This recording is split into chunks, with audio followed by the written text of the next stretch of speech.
L'oubli est un ennemi redoutable, un des plus grands ennemis que nous rencontrons tous sur notre chemin vers la maîtrise d'une langue, mais aussi de nombreuses autres disciplines. Même si nous sommes attentifs, nous oublions quasi instantanément une grande partie de ce que nous apprenons. L'ampleur du phénomène est assez impressionnante et a été mesurée pour la première fois par un psychologue allemand, Hermann Ebbinghaus, dans une étude mythique qui l'a conduit à tracer la fameuse courbe de l'oubli. Que dit la courbe de l'oubli ? Quelle quantité d'informations peut-on espérer retenir après une séance de travail et pour combien de temps ? Je vous propose de voir ça ensemble dans l'épisode d'aujourd'hui. À tout de suite.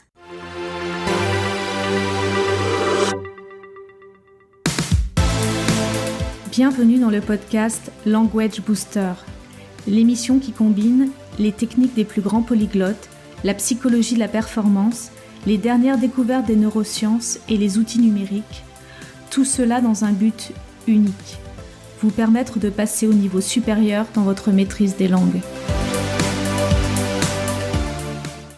L'oubli est un ennemi redoutable, un des plus grands ennemis que nous rencontrons tous sur notre chemin vers la maîtrise d'une langue et de nombreuses autres disciplines. Même si nous sommes attentifs, nous oublions quasi instantanément une grande partie de ce que nous apprenons. Ce phénomène a été mesuré pour la première fois par un psychologue allemand, Hermann Ebbinghaus, entre 1880 et 1885, dans une étude qui est considérée comme une des plus fondatrices et des plus importantes de la psychologie moderne. Son objectif était de trouver la formule exacte de la relation entre le taux de rétention de l'information apprise et le temps écoulé depuis l'apprentissage. Pour ce faire, il s'est enfermé pendant des mois, seul dans une pièce, à mémoriser des tonnes de choses différentes pour mesurer le taux de rétention de ce qu'il avait appris à différents intervalles de temps. Trouver la bonne matière pour réaliser ces expérimentations de manière fiable n'a pas été chose facile. Il a d'abord essayé de mémoriser des suites de tons, puis des chiffres ou encore des poèmes. Mais il avait beaucoup de difficultés à reproduire les tons.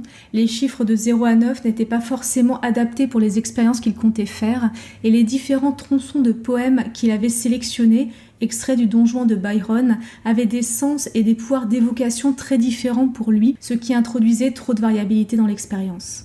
On touche ici, pour moi, la première sortie fondamentale de l'expérience d'Ebbinghaus, la force des mémoires que nous nous créons. Si nous oublions rapidement une grande partie de ce que nous apprenons, la vitesse avec laquelle nous oublions est extrêmement variable en fonction de la force de la mémoire initiale que nous avons créée. On peut se souvenir pendant des jours, des mois ou même des années d'une chanson, d'un poème qui nous a touchés, même si on ne l'a entendu qu'une seule fois. Alors qu'on peut oublier des informations qu'on a révisées et rabâchées des milliers et des milliers de fois à l'école, des listes entières de vocabulaire ou des dizaines de dates d'histoire. On peut se souvenir pour toujours d'un événement ou d'une expérience qui nous a marqués, comme la première fois que l'on a rencontré une personne, l'heure exacte ou le temps qu'il faisait ce jour-là. Alors qu'on peut oublier dans la seconde le nom d'une personne qui vient de nous être présentée à une soirée, ou oublier où on a bien pu poser les clés de la voiture à peine 5 minutes plus tôt. La force des mémoires initiales que nous créons a un impact considérable sur la façon dont nous allons retenir l'information dans le temps. Ça vous parle ? Bien. Alors après de nombreux essais, Ebbinghaus a fini par trouver ce qu'il allait utiliser pour son expérience. Il avait besoin d'éléments faciles à mémoriser, faciles à prononcer, mais qui n'aient aucun sens en allemand, sa langue maternelle, afin de ne pas introduire d'erreurs dans les résultats de son étude. Quelque chose qui a du sens pour nous se retient plus facilement. Il a donc utilisé des listes de 13 syllabes aléatoires absolument sans aucun sens, comme zi, pof, tup, kep. Il est resté pendant des mois enfermé dans une pièce avec un métronome battant à 150 battements par minute, à répéter et mémoriser des centaines de listes de syllabes aléatoires pendant des heures. 150 battements par minute, cela correspond à la présentation d'une nouvelle syllabe toutes les 0,4 secondes. C'est un temps suffisamment long pour être soutenable sur le long terme, mais suffisamment court pour ne pas avoir le temps de créer des associations mentales qui faciliteraient la mémorisation et donc fausseraient une fois de plus les résultats. Hermann prenait donc une liste de 13 syllabes aléatoires, la lisait et la répétait au rythme d'une syllabe toutes les 0,4 secondes.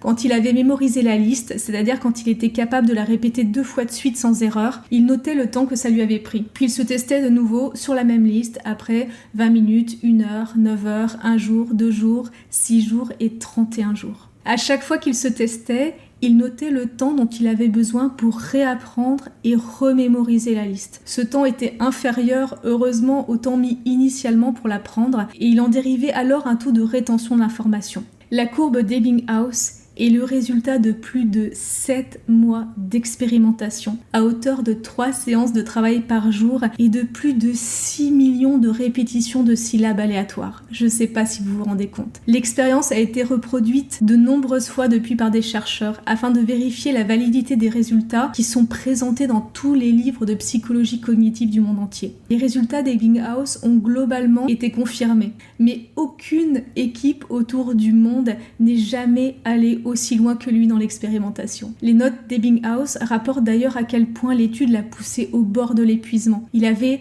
de très violents maux de tête, ainsi que tout un ensemble d'autres symptômes liés à l'épuisement. Pas très stress défense, notre ami Herman.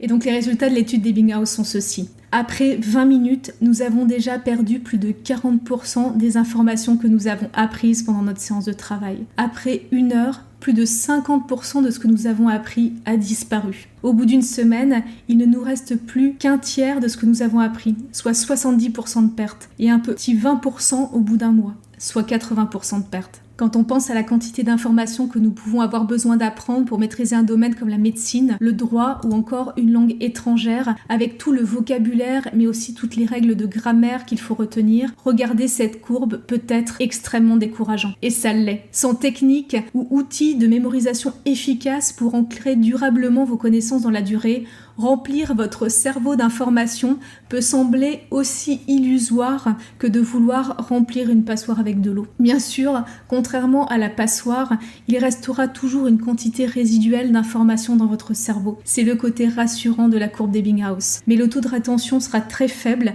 et il y a de très grandes chances que vous vous épuisiez et vous vous découragiez rapidement, peut-être même définitivement, avant d'atteindre votre objectif. Heureusement, il existe des méthodes et des outils pour mémoriser plus efficacement, plus durablement et contrer les effets de la courbe de l'oubli. Pour comprendre à la fois pourquoi ces méthodes fonctionnent et pourquoi il est indispensable de les utiliser, il faut d'abord bien comprendre ce qu'est la mémoire et comment fonctionne votre cerveau. Salut, c'est Léa. Dans le prochain épisode du podcast, nous parlerons de la mémoire justement, mais pour les plus pressés, ou pour les personnes qui aiment avoir un support visuel, vous pouvez retrouver Julie en vidéo dans le Starter Kit pour en apprendre davantage.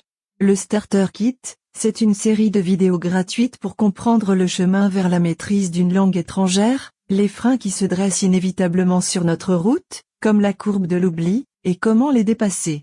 Je vous mets le lien direct vers l'espace de formation dans la description de ce podcast. À tout de suite dans le Starter Kit.